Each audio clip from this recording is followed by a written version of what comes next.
Good morning, good morning, good morning! Welcome back to Children's Church. I'm so glad to have you here with me, and all this August we'll be talking about Hit the Beach with Jesus. Today's lesson is called Walking on Water or Walking on the Waves, whichever one you want to say. We're going to be doing all New Testament stories this month, all about Jesus, and today we're talking about Jesus and Peter. We're in the book of Matthew, and we're in chapter 14, verse 22, and I'm going to jump right in the water. Unintended. Immediately he made the disciples get in the boat and go ahead of him to the other side while he dismissed the crowds. After dismissing the crowds, he went up on the mountain by himself to pray. When evening came, he was there alone, but the boat was already over a mile from shore, battered by the waves, because the wind was against them. Around 3 a.m, he came toward them, walking on the sea. When the disciples saw him walking on the sea, they were terrified. "It's a ghost," they said, and cried out in fear. Immediately Jesus spoke to them. "Have courage, it is I. Don't be afraid." "Lord, if it is you," Peter answered, "command me to come to you on the water." "Come," Jesus said. And climbing out of the boat, Peter started walking on water and came toward Jesus. But when he saw the strength of the wind, he was afraid, and beginning to sink, he cried out, "Lord, save me." Immediately Jesus reached out his hand, caught hold of him, and said, "You of little faith, why did you doubt?" When they got into the boat, the wind ceased, and then those on the boat worshipped him and said, "Truly, you are the Son of God." So, once they crossed and came onto the land at Gennesaret, when the men of the place recognized him, they alerted the whole vicinity and brought him to all those who were sick. They were begging him that they might heal him, only touch the tassel of his robe, and as many touched it were made perfectly well. Now, a lot of Jesus' ministry takes place on the seashore for a variety of reasons, but one of them is that boat travel was just the fastest way to get around, and he was trying to reach as many people as possible.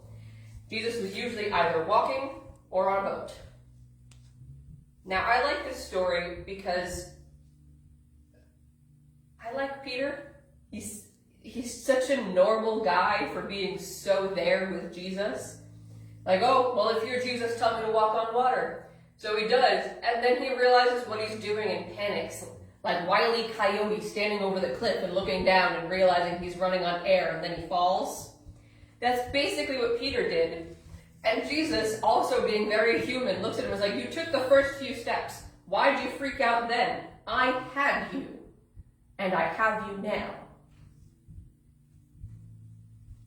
Peter, who is later called the rock on which I will build my church, was not perfect. He was not a perfect disciple, and Jesus wasn't a perfect man. He was fully God and fully man, and sometimes he just mouthed off at people.